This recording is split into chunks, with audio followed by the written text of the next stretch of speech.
Hello friends, welcome back. आज के इस एनालिसिस वीडियो में हम लोग बात करने वाले हैं एल&टी माइंडट्री शेयर के ऊपर, LTIM के ऊपर हम लोग बात करेंगे।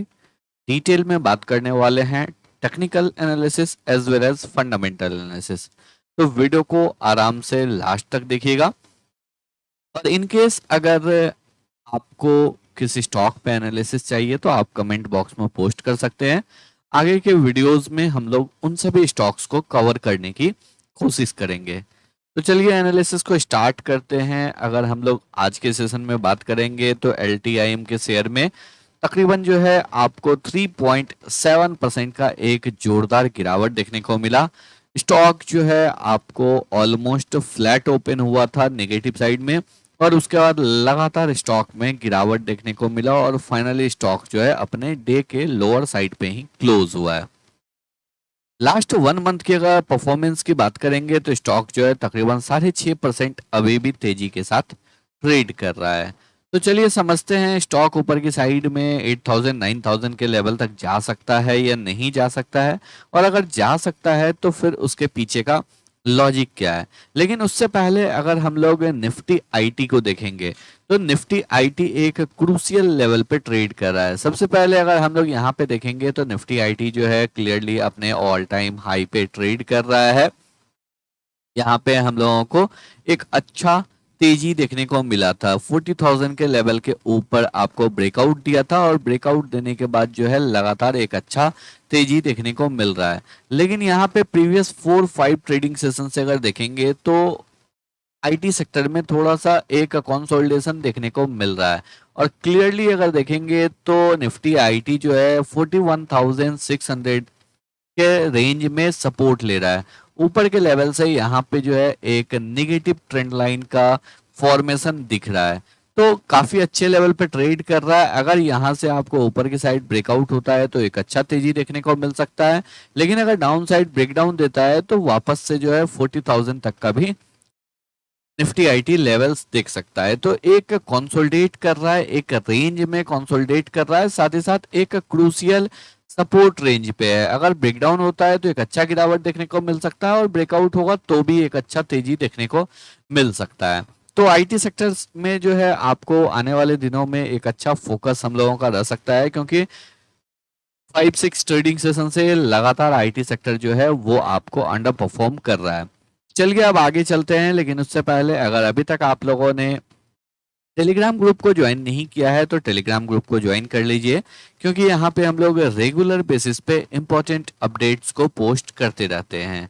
यहाँ पे भी अगर देखेंगे तो लगातार जो है हम लोग अगर किसी स्टॉक में ब्रेकआउट हो रहा है, या फिर आपको कहीं पे किसी स्टॉक में तेजी देखने को मिल सकता है, साथ ही साथ डेली ब्रेकआउट स्टॉक, इन सभी का लिस्ट हम लोग रेगुलर बेसिस पे अपने टेलीग्राम साथ ही साथ ट्विटर हैंडल पे पोस्ट करते रहते हैं। तो टेलीग्राम और ट्विटर का लिंक आपको डिस्क्रिप्शन बॉक्स में मिल जाएगा। और इनकेस अगर आप फिर भी खुद से ट्रेड नहीं कर पा रहे हैं तो आप हमारे प्रीमियम ग्रुप को ज्वाइन कर सकते हैं, जहां पे कि आपको एग्जैक्टली गाइड किया जाएगा कौन से स्टॉक को बाई करना है, कौन से लेवल पे बाई करना है, क्या स्टॉप लॉस होने वाला है, क्या टारगेट होने वाला है। एवरीथिंग आपको डिटेल में बताया जाएगा। सारा डिटेल टेलीग्राम ग्रुप पे अवेलेबल है। इन केस अगर फर्दर आपको कोई भी क्वेरी होता है तो आप दिए गए व्हाट्सएप नंबर पे कांटेक्ट कर सकते हैं। तो चलिए अब हम लोग बात करते हैं LTI माइंडट्री के शेयर के ऊपर। 1,80,771 करोड़ का मार्केट कैप है, तो क्लियरली एक लार्ज कैप कंपनी है। और कंपनी स्टॉक जो है करंटली 39.6 के पीई पे ट्रेड कर रहा है। इंडस्ट्री पीई की बात करेंगे 34.5 है, तो अपने इंडस्ट्री पीई से ज्यादा ऊपर ट्रेड नहीं कर रहा है। और रिटर्न ऑन कैपिटल एम्प्लॉयड बहुत ही अच्छा है, 31.2% का रिटर्न ऑन कैपिटल एम्प्लॉयड है।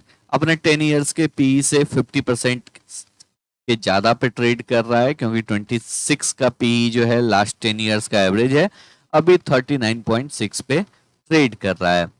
चलिए सबसे पहले बात कर लेते हैं year on year basis performance पे। अगर 2013 से 2024 की बात करेंगे तो ऑलमोस्ट जो है यहाँ पे हम लोगों को 10 टाइम्स का ग्रोथ देखने को मिल रहा है। 3,851 करोड़ से 35,570 करोड़ का रेवेन्यू देखने को मिल रहा है। साथ ही साथ कंसिस्टेंटली अपने मार्जिन को यहाँ पे कांस्टेंट जो है 18, 19, 20% के रेंज में कंपनी जो है लगातार उस रेंज में अपने मार्जिन को बरकरार है रखा है। इसके साथ ही अगर हम लोग ईयर ऑन ईयर बेसिस पे अगर प्रॉफिट की बात करेंगे तो कंपनी का प्रॉफिट जो है लगातार इंक्रीज हो रहा है। और साथ ही साथ अगर हम लोग यहाँ पे बात करेंगे तो कंपनी जो है लगातार आपको डिविडेंड भी दे रहा है और अर्निंग पर शेयर में भी एक अच्छा ग्रोथ देखने को मिल रहा है। लास्ट 10 ईयर्स की अगर बात करेंगे रिटर्न ऑन इक्विटी 31% का है और लास्ट 5 ईयर का 29% का है।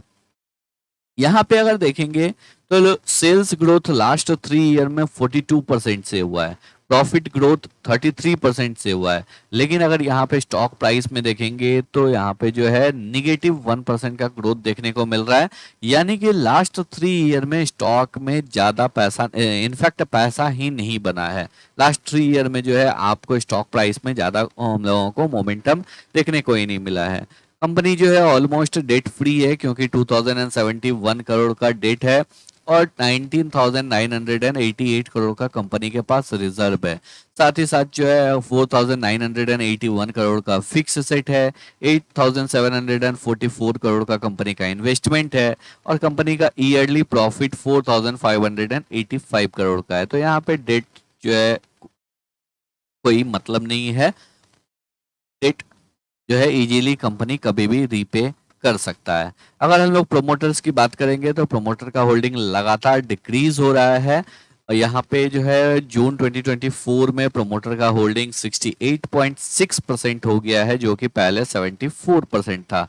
साथ ही साथ अगर बात करेंगे तो एफआईए का भी होल्डिंग डिक्रीज हुआ है। यहाँ पे होल्डिंग बढ़ा है आपको डीआईए का 14.12% है और पब्लिक का 9.86% का है। एक जो इंपॉर्टेंट अगर देखेंगे तो सितंबर मंथ में काफी टॉप लेवल एम्प्लॉयज ने यहाँ पे जो है आपको अपने शेयर्स को सेल आउट किया है। ये भी जो है आपको लगातार अगर देखेंगे तो कंपनी में जो है टॉप लेवल एम्प्लॉय जो है वो अपने शेयर्स को सेल आउट कर रहे हैं। चलिए अब हम लोग टेक्निकली बात कर लेते हैं। टेक्निकली अगर बात करेंगे तो आज एक जोरदार गिरावट जरूर देखने को मिला, लेकिन अगर हम लोग वीकली बेसिस पे देखेंगे तो स्टॉक एक इंपॉर्टेंट रेसिस्टेंस के पास ट्रेड कर रहा है। 6450 ये एक इंपॉर्टेंट रेसिस्टेंस लेवल है क्योंकि stock previous 2.5 year, more than 2.5 year, जनवरी 2022 से ही स्टॉक इस लेवल को क्रॉस नहीं कर पा रहा है। यहाँ पे एक बहुत ही प्यारा जो है हम लोगों को कप एंड हैंडल पैटर्न का फॉर्मेशन देखने को जरूर मिला है, बट अभी भी ब्रेकआउट नहीं हुआ है। तो हम लोग यहाँ पे ब्रेकआउट का वेट कर सकते हैं। तो अगर आपके पास स्टॉक है तो आप यहाँ पे होल्ड करके रख सकते हैं, लेकिन अगर आपको फ्रेश बाइंग करना है तो फ्रेश बाइंग के लिए आप ब्रेकआउट का वेट कर सकते हैं। नीचे की साइड से अगर हम लोग यहाँ पे देखेंगे तो नीचे की साइड से जो है काइंड ऑफ हम लोगों को एक ट्रेंड लाइन का भी फॉर्मेशन देखने को मिल रहा है। क्लियरली जो है स्टॉक आपको एक यहाँ पे वेज पैटर्न का भी फॉर्मेशन करता हुआ दिख रहा है, एक रेंज में ट्रेड करता हुआ दिख रहा है। तो यहाँ पे अगर ज्यादा गिरावट आता है तो फिर यहाँ पे वापस से नीचे की साइड में ट्रेंड लाइन के पास सपोर्ट ले सकता है, फिर ये कप एंड हैंडल पैटर्न जो है वो आपको फेल हो जाएगा और उसके बाद जो है हम लोग यहाँ पे वेज पैटर्न का वेट कर सकते हैं या फिर जो है असेंडिंग ट्रायंगल पैटर्न का वेट कर सकते हैं। लेकिन अभी के लिए अगर देखेंगे तो यहाँ पे आपको फ्रेश बाइंग के लिए बचना चाहिए। फ्रेश बाइंग का अपॉर्चुनिटी आपको कब मिलेगा? जब स्टॉक 6450 के लेवल के ऊपर निकलना स्टार्ट करेगा।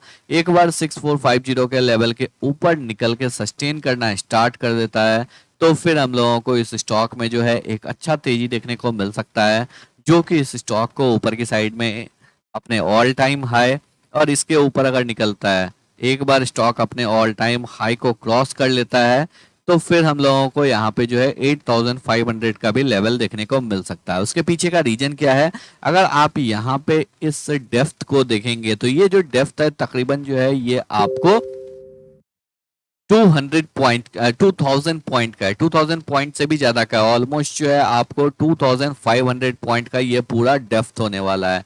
तो एक बार ये डेप्थ जो है आपको ऊपर की साइड में क्लियर होता है, ब्रेकआउट होता है, तो फिर इतना बड़ा ही हम लोगों को टारगेट देखने को मिल सकता है। तो क्लियरली जो है यहाँ पे आपको 8500 9000 ये सभी लेवल्स देखने को मिल सकते हैं। आई होप आप लोगों को सभी पॉइंट्स जो है बिल्कुल अच्छे से क्लियर हो गए होंगे। अगर आप लोगों को वीडियो पसंद आया हो, एनालिसिस अच्छा लगा हो, वीडियो को लाइक करके चैनल को सब्सक्राइब जरूर कर ले।